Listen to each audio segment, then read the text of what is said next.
Hey, what's up guys? Sirmo11 here with my review of the Boondocks Season 4 episode, I don't know, because I didn't write down the episode number.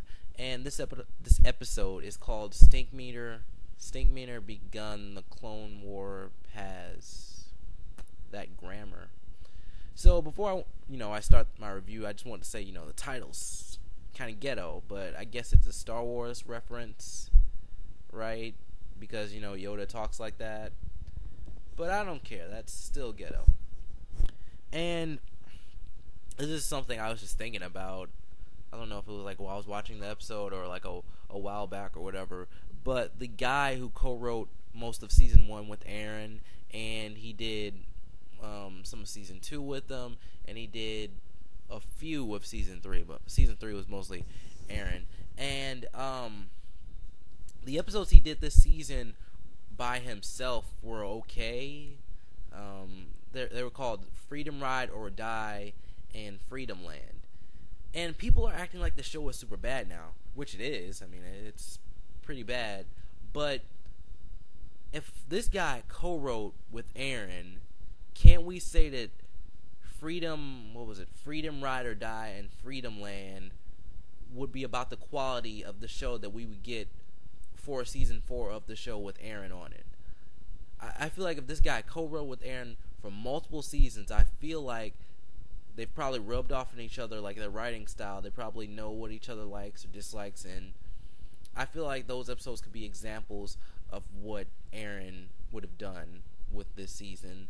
And I didn't like those episodes the best. I mean, they were okay, but really, the last episode about Siri and this episode were the best episodes of the season so far, but there's only one episode left. And the sad part is that the writer for this episode did most of the season, and I feel bad because she wrote some good episodes and some bad episodes. Like the first episode, Pretty Boy Flizzy, that was bad. Breaking Granddad, that was bad. This lady, or her name's Angela, she seems like she's involved with a lot of pulp culture things. That doesn't sound right. Pop culture. What did I say? Pulp? What's wrong with me? Pop culture. She seems like she's involved with a lot of crap like that. The Kardashian episode. I don't know. Did she write that? Let me check that. I don't know. Yeah, she wrote that. Yep, she's wrote everything except. Well, they haven't said who wrote Good Times and Breaking Granddad, but those are also pop culture references. Let me see where I'm at. Almost 3 minutes. Okay, so on to the review. The episode starts off with a cool quote that, directly relates to the episode. And I looked up the quote, and it's actually longer than what they put in the show. I don't really like when people shorten quotes. Like, what's the point? But whatever. I think they changed Stinkmeaner's. I actually cut the audio because I thought someone had came home, but no one came home. Yeah, and I got some candy. I was saying that Stinkmeaner's voice actor sounds like he changed or something. The voice actor for Stinkmeaner in this episode sounded too normal. That was the problem. And of course, they switch over to Stinkmeaner, his normal demeanor, all the cursing and everything and the racial slur, but something about it just didn't seem right. And the way they brought back Stinkmeaner this time was he has a clone, and somehow the real Stinkmeaner left instructions for the clone of Stinkmeaner to watch out for Robert. And I thought Robert met Stinkmeaner like in the street or something. I thought that was how they met before. I don't know, because I don't really remember. I'm sure some diehard fans remember what exactly happened, but I thought he met him out in the street and then he killed him like in that day or in the next few days. So I guess he could have wrote the letter then. That doesn't make any sense. I'm just saying. But tell me if I'm wrong. So then Stinkmeaner gets a TV show and he starts an N-word moment, which has been a common theme for all these episodes, I believe. First one, Robert meets Stinkmeaner and he kills him. Second one, Stinkmeaner comes back to. He doesn't really come back to life. He possesses Tom, I believe. And then the third one is pretty much Stinkmeaner. These people, I think they all hated each other or something, and then they came after Robert because he killed Stinkmeaner, and that was it. and then we have this with the clone. And yeah, I don't remember like the first episode of this whole saga. That's why I was trying to ask questions about it. But like when the whole like altercation starts, they have their cell phones out and they're recording it, and that's exactly what people would do these days.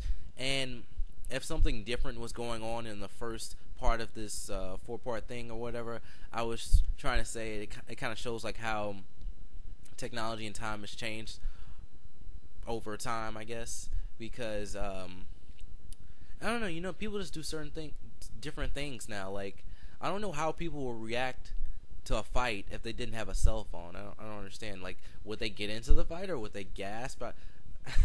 I'm just saying, like, if we compare the two episodes, they're probably completely different. And I left out the fact that Robert's car gets hit by a Stinkmeaner, right? The other review was better. I don't like this one. And yeah, people record stuff. This is just what happens these days and everything. In fact, we went to like this driving place in my area, and this lady had walked up because she had to return something. So this couple, this lady and a man, were sitting down, and the lady just became like irate. She became angry and everything. She started curse. Was she cursing? I don't know. She was yelling though. She was yelling at the lady who worked there, and she was like, "What's going on?" Because we've been waiting here, and this lady just walks right up, and then the lady's like, "Well, she has a return, and people with returns can come up here." And then the guy kind of jumps in after the employee kind of gets angry because the girl's yelling at her, and I was completely on the employee's side because why are you yelling in this business? And then the guy, I don't know if he was like trying to show off for his girl or whatever, but he gets up and he's kind of talking like, "Oh, I had a return once. How come I didn't get to come up there?" And a race thing isn't come into this, so I might as well say like what race the people were. Like, the lady who walked up there for the return was black, and the two people who were getting angry were black, so you can't really make a relation there. The employee was white. No, you want to be racist with that or whatever. Yeah, what else happened? The lady had kind of put her hand up, and then the people eventually left, and then the employee got into a fight with the supervisor. The supervisor's like, "Let me handle it," and everything. It's a crazy situation. And I think the lady was just angry because she didn't understand what was going on. She's like, I don't think she understands that the other person that returned, you can come up there with a return, and it's bad that you had a bad experience before, but whatever, forget it. And I almost recorded it, but I didn't have my headphones because that's the only way I can record stuff with my iPod and everything. And plus, I messed up my iPod because I had it out when we were like washing the car and everything. So yeah, I was gonna tell the whole situation, but yeah, there you go. Back to the episode. So Stinkmeaner and Robert are fighting, again, and I like this scene because of the animation. But come on, old guys can't move like this. Like, at some point, Stinkmeaner's flipping around in the air, and then he jumps up in the air with this cane and slams down on, what was Robert using? I think he was using a cane as well. And then the ground under Robert cracks, like under one of his feet. And that wouldn't happen in real life. And if it did, his leg would be messed up. I mean, something would be messed up if they're putting that much pressure on you. And Robert was asking for help, but no one would help him. That's something that would happen these days as well. And next thing, he's talking to an investigator. Robert said that he killed him. He killed Stinkmeaner before. And then the guy starts recording. I thought that scene was super funny. And then Riley comes up with this idea, because they're back at home and everything. Riley comes up with this idea for Granddad to get beat up so they can make money. And it's not a bad idea, but I have one that works better, and I know I'm going like way, way too into this, but it's kind of a YouTube strategy. I mean, if something goes viral, you have to like do something with that so it can help your viewership. Like Flappy Bird, people are making Flappy Bird videos because the app is so popular. Flappy Bird's coming back and everything. There are other things like that, and Flappy Bird's so popular, people are making clones of it and everything. But yeah, that's a different situation for this different situation. The whole idea I came up with was you post a fight on your channel and you talk about it for a few videos, and then after that you have like people who have subscribed to the channel, people who actually want to hear what you have to say, and then you just kind of break off into your own original content. And I've seen it happen before. In fact, it's happened multiple times. A guy shoots his daughter's laptop and suddenly he has a huge YouTube channel giving out advice. Or, you know, a girl makes a parody of a song about, what was it, like being a stalker or something? Like, what was it? It was like that creepy girl. I feel like that's a rude thing to say because her channel is actually pretty nice, but I forgot like what her exactly her name was. Like the meme, the girl in the blue shirt. I know her like actual name is Lena, but yeah, that's another popular channel. And YouTube money is easy money if you can do it right. Like if you know what you're doing, if you know how to market yourself, you can make a lot of money on YouTube. Like every video can go viral. That's how a few channels work. Not every channel, because that's a lot of work. But you know, Riley is trying to get Granddad to train, and then Huey is trying to stop him.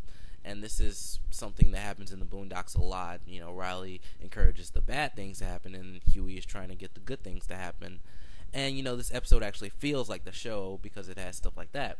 And Angela is a good writer, but only sometimes. That's her problem and everything. And Huey and Riley actually talk for a large part of this episode. And also, whose decision was it to make Granddad such a central character this season?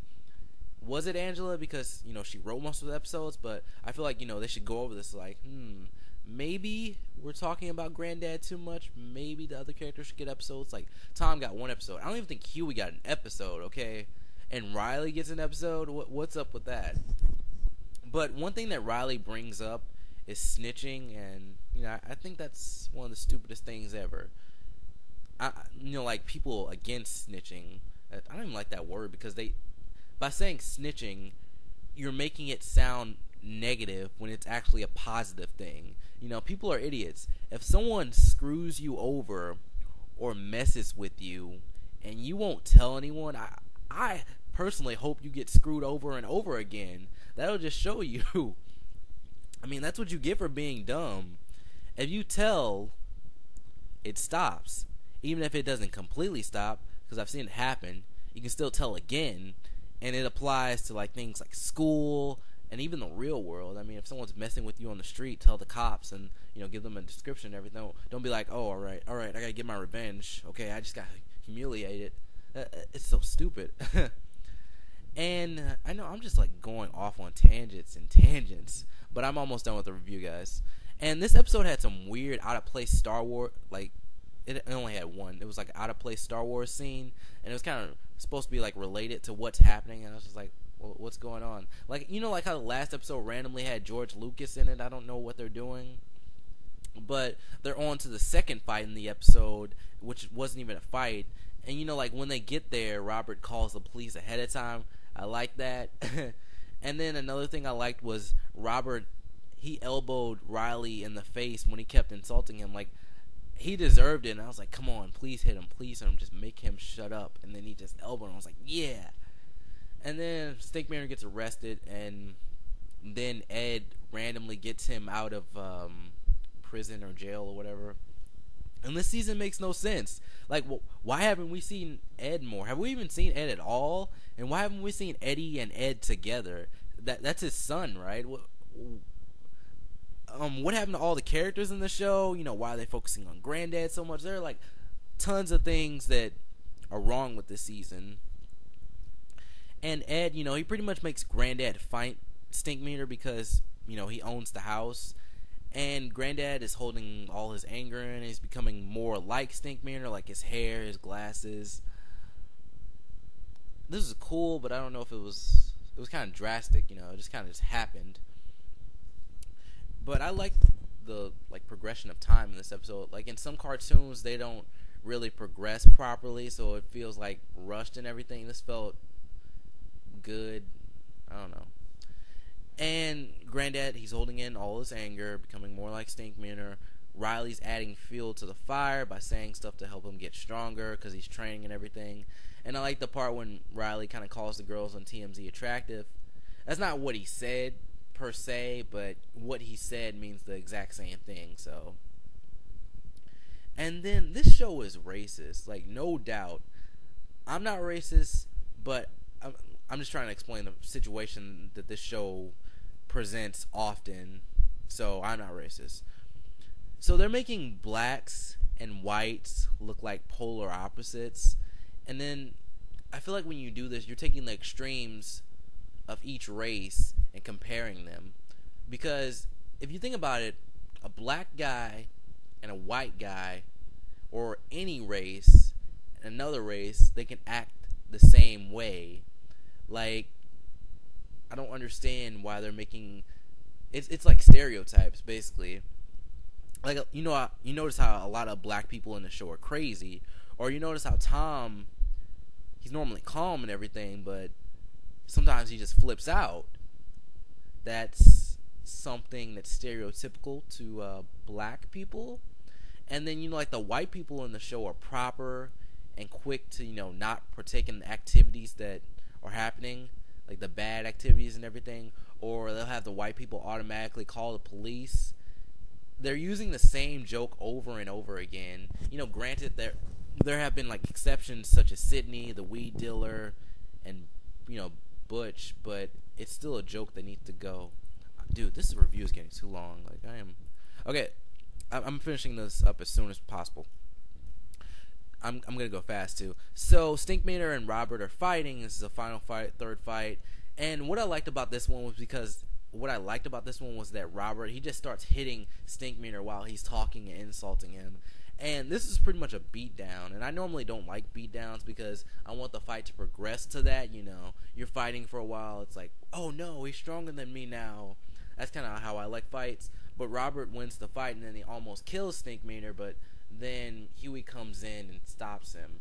I like Huey's character and everything, but I still kind of wanted Robert to kill Stinkmeaner. I don't really like Stinkmeaner at all. I don't even know why Stinkmeaner is so popular to fans and everything.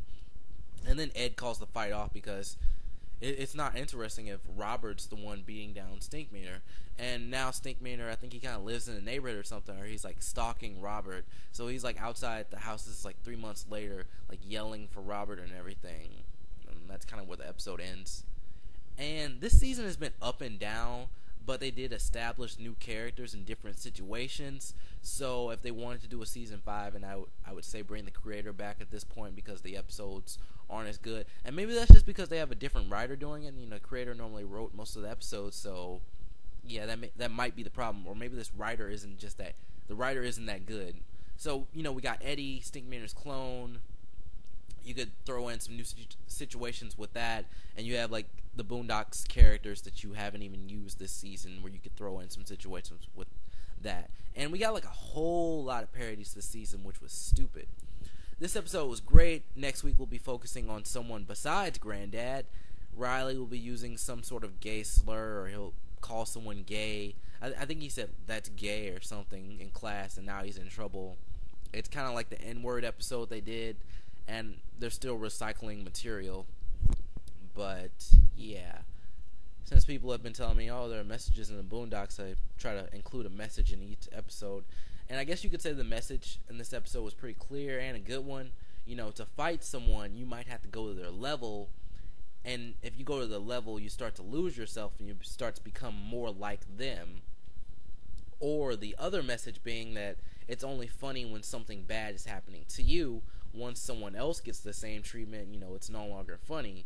But I would say in my old school, it's definitely not like that. Anyways, guys, thank you for watching. I'm sorry this review is super long, and I'll see you guys later. Peace.